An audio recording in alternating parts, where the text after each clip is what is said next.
Wah, wah, kakek ganteng ini siapa ya? Hihihi. Benar teman-teman, jadi beliau ini adalah Raymond Cattell ya.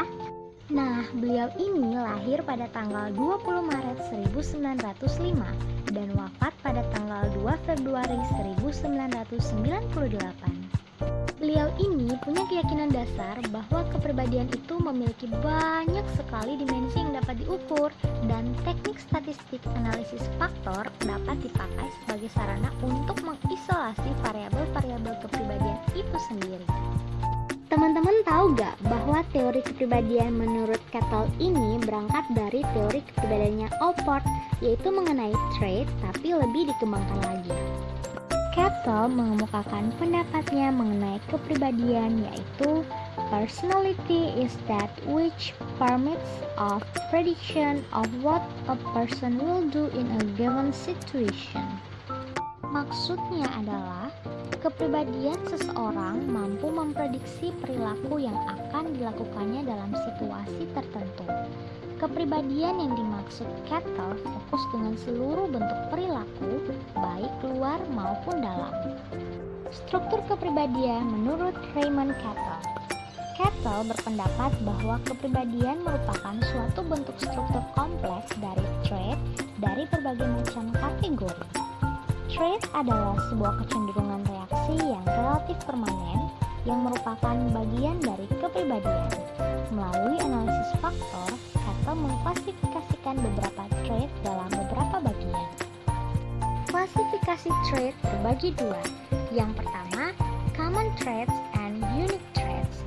Common trait adalah suatu sifat atau karakter yang dimiliki oleh setiap orang dan dibedakan dalam bentuk tingkatan. Contoh dari common trait ini adalah intelijensi, keterbukaan, dan supel. Sedangkan unique trait adalah trait yang dimiliki satu orang saja atau dimiliki oleh beberapa orang dengan kombinasi antara trait yang berbeda di mana sifat tersebut menyebabkan suatu individu menjadi unik. Contohnya ada individu yang menyukai laba-laba, sedangkan individu yang lainnya malah tidak menyukai laba-laba dan malah menyukai serangga yang lain. Yang kedua, surface traits and source traits. Surface traits merupakan karakter kepribadian yang terdiri dari banyak elemen yang menyusun secara konstan. Dengan kata lain, menjadi tema umum dari beberapa tingkah laku. Misalnya, remaja yang lincah, menyenangkan orang lain, dan sebagainya dapat dikatakan memiliki trait yang periang atau surface traits cheerfulness. Sebaliknya, remaja yang senang mengkritik orang lain, memandang masa depan selalu suram, itu dikatakan memiliki sifat permukaan yang depresif. Sedangkan source traits merupakan salah satu unit atau struktur dari trait yang mempengaruhi setiap perilaku individu. Dengan kata lain, elemen-elemen dasar yang menjelaskan tingkah laku. Source traits merupakan trait yang penting karena source traits merupakan unit dari karakter-karakter yang membangun surface traits dan hanya dapat diidentifikasi memakai analisis faktor. Dinamika kepribadian menurut Cattell. Yang pertama, urge. Urge merupakan dorongan atau motivasi dasar bawaan yang dimiliki seseorang untuk mencapai tujuannya. Urge berupa dorongan primer yang dimiliki sejak lahir, seperti lapar, haus, dan lain-lain.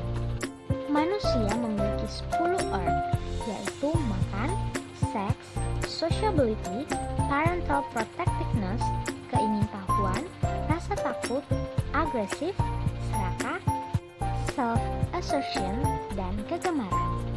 Yang kedua, sentiment. Artinya, pola terstruktur dari sikap yang memperoleh energi dari urge dan dibentuk melalui hasil belajar, termasuk environmental mold source traits, karena pengaruh lingkungan berkontribusi besar dalam pembentukan kepribadian. Yang ketiga, attitude. Artinya, konsep tentang tingkah laku spesifik sebagai respon terhadap suatu situasi tertentu. Sikap tidak perlu diungkapkan secara verbal. Cattell mengukur sikap dengan metode yang bervariasi. Misalnya, laki-laki yang menyukai seorang wanita mungkin akan meningkatkan tekanan darahnya atau detak jantungnya jika melihat wanita yang disukainya. Perkembangan kepribadian menurut Cattell. Yang pertama, infansi merupakan periode terpenting dalam perkembangan kepribadian.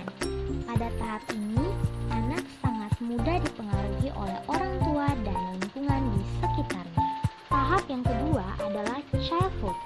Disebut juga periode konsolidasi dikarenakan pada masa ini hanya sedikit saja masalah psikologis yang dialami, tidak sekritis pada masa sebelumnya.